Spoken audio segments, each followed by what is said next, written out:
uma lenda da antiga Pérsia que Deus fez uma estátua de barro à sua própria imagem e quis que essa estátua possuísse uma alma, mas a alma recusou-se a ser aprisionada no corpo, pois é de sua natureza ser livre e voar à vontade.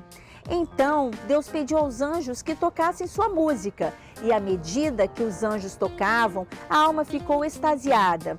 Para poder sentir melhor a música e ouvi-la de perto, a alma entrou no corpo. E a verdade, porém, é que a própria alma era o som, e ela entrou no corpo para experimentar e ouvir a música da vida. O Conexões dessa semana vai falar de música e educação. A música tem um caráter de abstração que impede uma definição fechada ou precisa. É uma atividade cultural difundida em larga escala e, a despeito da sua premissa de espontaneidade, é importante que ela ocupe também um lugar de assimilação sistemática, quer em um ambiente de educação musical não formal, por meio de projetos de origem pública, privada ou do terceiro setor, ou inserida na educação regular. O que é preponderante é que a escola se impregne de música. Na infância, essa educação musical ela tem que ser colocada de uma forma diferente do que seria numa fase mais madura do indivíduo, né? Seria ter acesso a sonoridades, ter acesso a diferentes instrumentos, ser trabalhado a questão de tocar em conjunto, né? Ser trabalhado questões também ligadas a dar forma, porque mesmo ao trabalhar em conjunto, você já está trabalhando esse aspecto de dar forma, né? De realmente não ter medo de experimentar o som ou a sonoridade. São coisas bem possíveis de serem realizadas nessa fase, né, que a gente chama de fase de musicalização. Nós temos pensado aqui na FAMES, dentro do plano do Estado, a música e a matemática, por exemplo, né? Então, impregnar a matemática de música e a música de matemática também.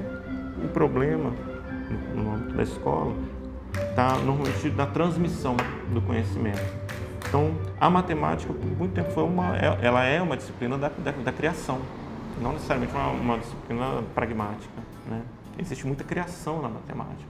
Você cria formas que não existem para transformar formas reais, né? Você cria conexões entre coisas que não existem, que você imagina, para fazer coisas concretas. Essa é uma essência da matemática.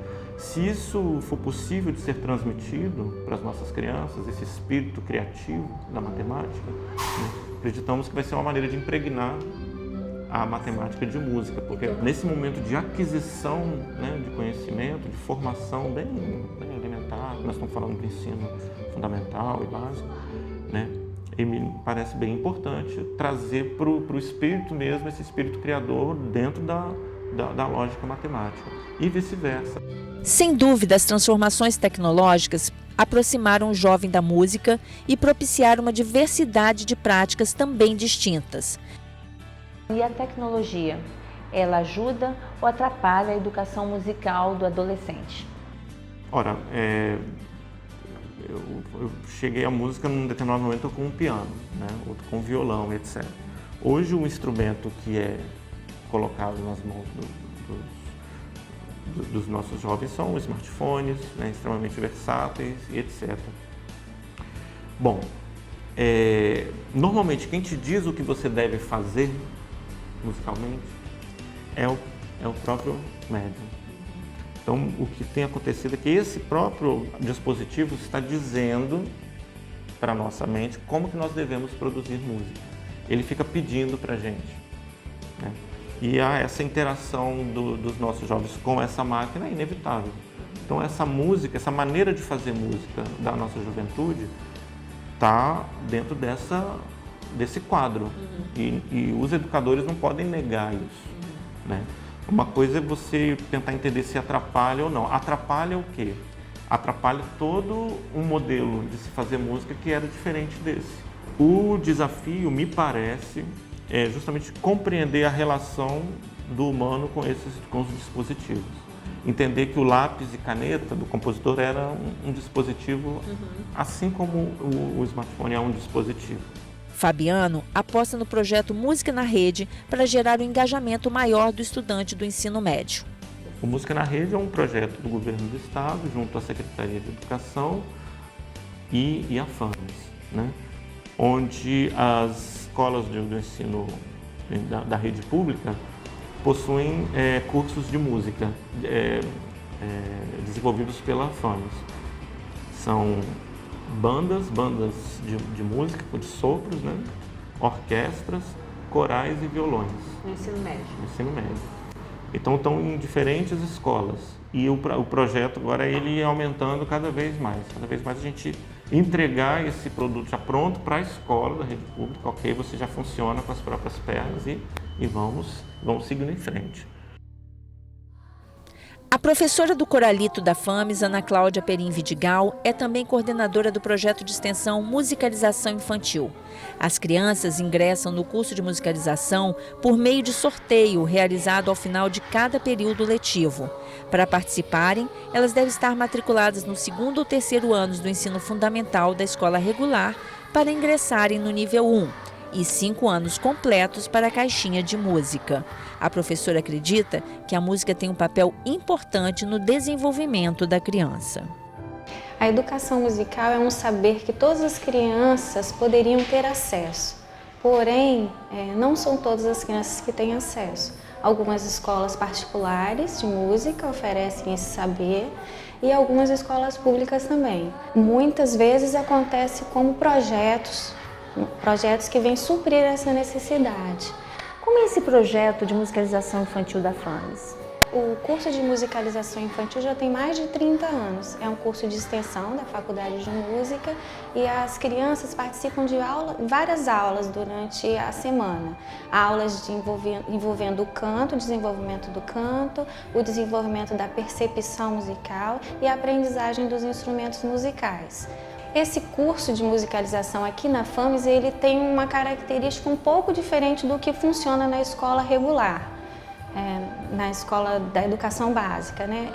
Na FAMES, ele prepara a criança para poder dar continuidade no estudo da música em um instrumento musical. O da escola regular, ele vem para a aprendizagem da música em conversa, em diálogo com todo o cotidiano que acontece na escola. Porém, às vezes esse processo é interrompido quando a criança muda de uma instituição para outra. Na própria instituição, às vezes, não tem um professor de música que ele vai atender essa criança no próximo ano letivo, porque são poucos os professores hoje dentro da educação básica lecionando música. A Lei 2008, ela trouxe a necessidade da música para a educação básica, porém, ela não se efetivou como um profissional em cada unidade de ensino. A música, ela tem a capacidade de auxiliar outras disciplinas, ela promove uma interdisciplinaridade. Como isso se dá? Quando você traz uma canção, a própria letra da canção, ela vai te levar para um mundo interdisciplinar. O que a letra traz, ela vai te conduzir para outras disciplinas. Então, essa ideia da interdisciplinaridade com a música, ela é fantástica, porque ela vai trabalhar outros conteúdos que vão além ao ensino musical, porém sem abrir mão do que é o mais importante, vamos dizer assim, para a disciplina de música, que é a aprendizagem musical. Então, quando você pode aliar o que você está ensinando com o que a criança também está aprendendo nos outros espaços da escola, isso vai ter um significado maior para a criança. No próximo bloco, você vai conhecer 2 projetos de formação de plateia, um no Rio e outro no Espírito Santo.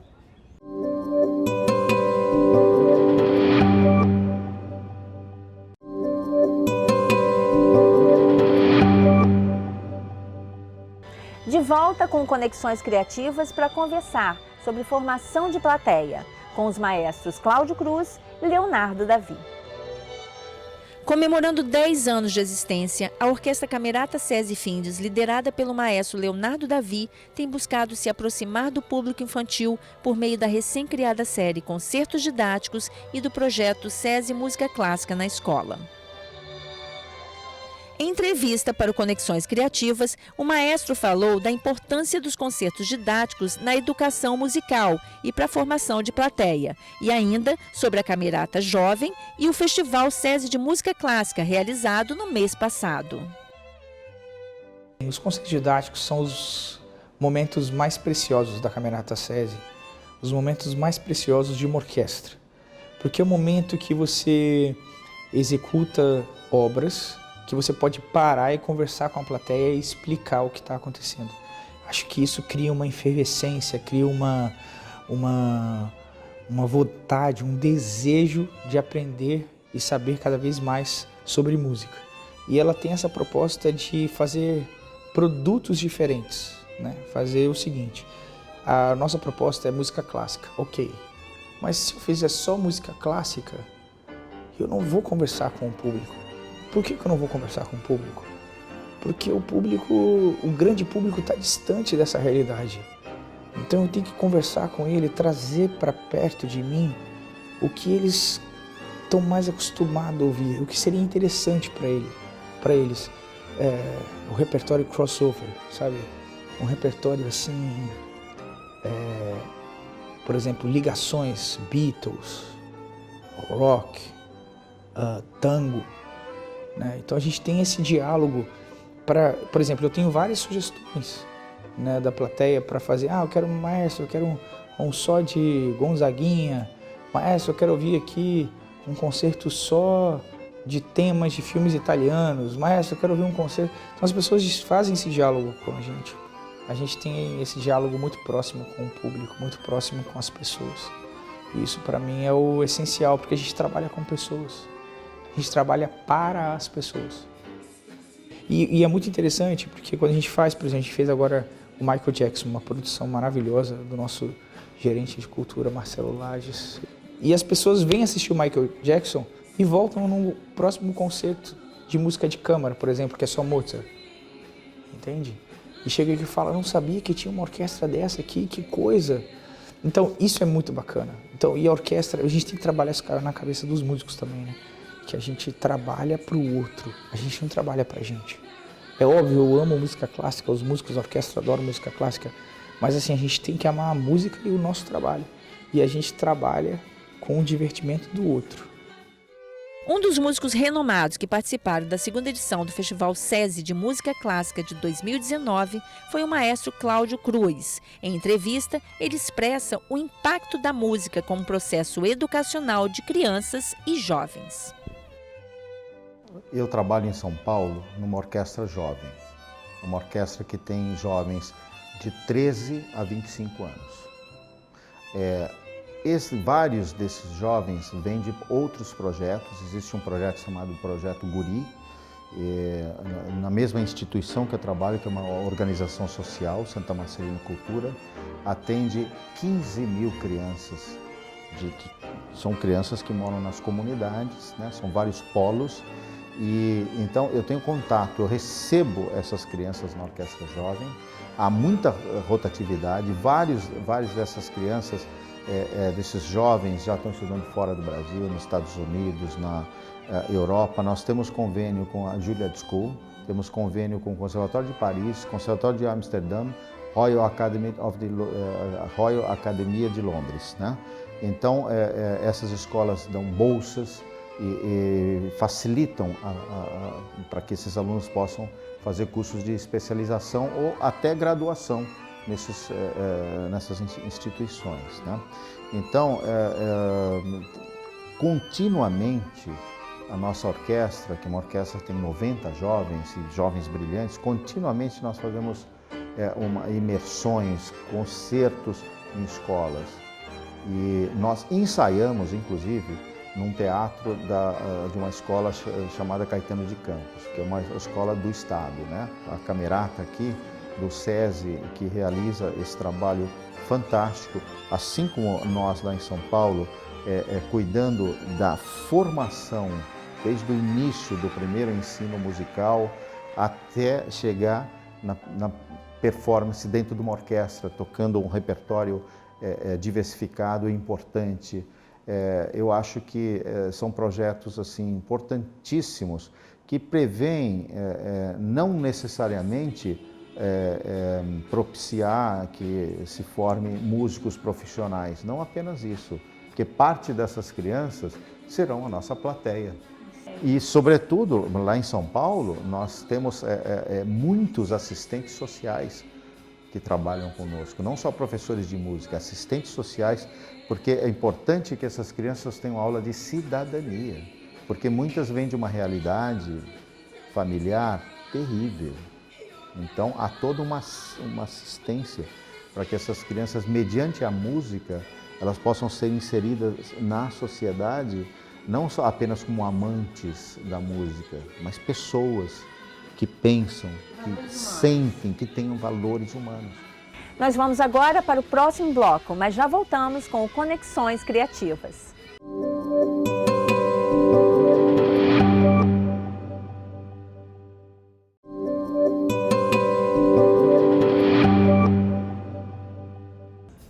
De volta com Conexões Criativas para falar de música e dança. Confira a entrevista do gerente de cultura do SESI Findes, Marcelo Lages. A dança passou a integrar as apresentações da Camerata. Em 2019, projetos como o Lago dos Cisnes e o tributo a Michael Jackson foram um diferencial que atraiu o público. Então, aqui no setor de cultura do SESI, a gente fez um planejamento no ano passado para conseguir trazer uma diversidade muito grande na nossa programação, da orquestra principalmente, né? Tem várias ações paralelas que ficam acontecendo, mas a gente priorizou trazer o clássico e o popular, né? Então, a gente começou trazendo obras clássicas no início do ano, né? A gente trouxe grandes talentos aí da música nacional que estão despontando fora do país, né? O Guido foi um menino de 13 anos que a gente trouxe, que abriu a temporada, né? Que tocou obras maravilhosas aqui. Para fechar o primeiro semestre, a gente optou por colocar no mesmo mês o popular e o clássico. Duas obras fortes, né? Que foi o Lago dos Cisnes, que a gente fez aqui no ginásio do SESI, né, com os primeiros bailarinos do Teatro Municipal do Rio. Foi um sucesso que a gente conseguiu colocar orquestra e balé pela primeira vez aqui no Espírito Santo. E uma semana depois a gente fez Michael Jackson, um tributo a Michael Jackson. Também um sucesso. Um sucesso também, que teve o mesmo número de público do Lago dos Cisnes, né?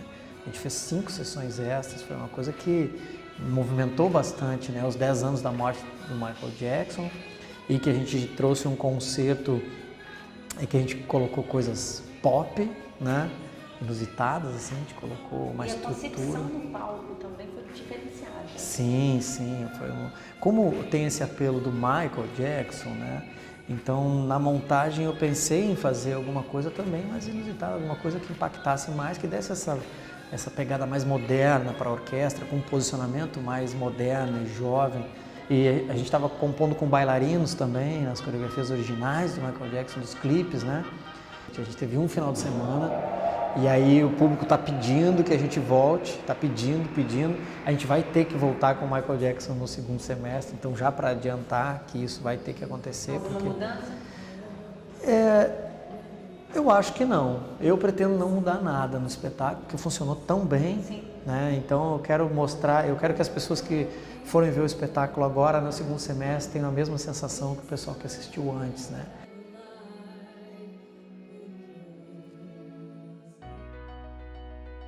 O corpo tem estado em cena não só nos palcos, mas no cotidiano das pessoas, que estão procurando estar afinadas consigo mesmas.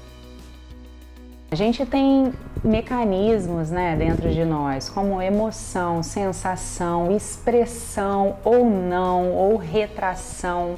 Então, um corpo afinado é um corpo que sabe lidar com esses instrumentos do que está sendo tocado nele. Por exemplo, qual é a emoção que eu estou sentindo no meu ambiente de trabalho, na minha família, no meu ambiente social, e como eu estou em sintonia com essa emoção. Eu consigo estar verdadeiramente com essas emoções, ou eu não sei lidar com as emoções que chegam até a mim em determinados momentos?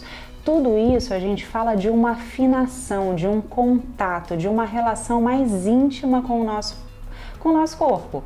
Qual a relação entre as tecnologias e essa desconexão dos indivíduos de si próprios? A tecnologia ela é extremamente eficiente, com a agilidade, com muitas coisas que a gente pode absorver delas, né? Enquanto mecanismo de trabalho, conhecimento, educação, é algo que a gente não tem que lutar contra, sabe? É isso, e vai ser cada vez mais presente na nossa realidade. Porém, a gente também precisa entender que isso tem um custo. Assim como qualquer coisa na vida, até um medicamento que vem para ajudar, ele também tem um efeito colateral. Então a gente precisa ter de fato os olhos abertos para esse efeito colateral, dessa conectividade com o meio externo que vai faltar para a gente.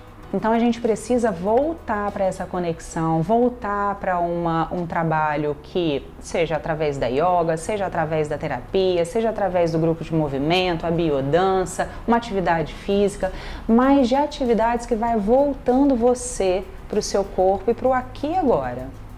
De que forma esse grupo que você tá iniciando, de que forma ele é capaz de reeducar esse trabalho do corpo para que a gente possa entrar em contato com ele e escutá-lo? O objetivo é a gente trazer de fato esse corpo para esse lugar de principal, digamos assim. É a gente, de protagonismo. De protagonismo, exatamente. É a gente poder usar de alguns exercícios, mas não só como puramente físicos, como estímulos físicos, como a gente faz na academia e que é extremamente importante e saudável, eu inclusive faço, só que é um novo olhar sobre esse corpo, uma maneira menos mecânica de usar tudo que a gente tem, como a respiração, a nossa audição, o nosso visual, o nosso contato. Então, são exercícios que vão convidar você a ir um pouco além. E além disso, o objetivo é também a gente sentir algumas emoções, a gente vivenciar, experimentar algumas emoções para a gente ter mais ferramentas para poder lidar com elas. O Conexões Criativas fica por aqui, mas eu te espero na próxima semana para a gente falar mais de cultura, educação, inovação, meio ambiente e sustentabilidade. Aqui na TV Ambiental, a TV que te reconecta. Programa Conexões Criativas, com Ivana Esteves. Oferecimento Zaya, inovação em negócios. Slim Med, Centro Integrado em Saúde da Mulher e na Forma Delas. Mulheres que inspiram.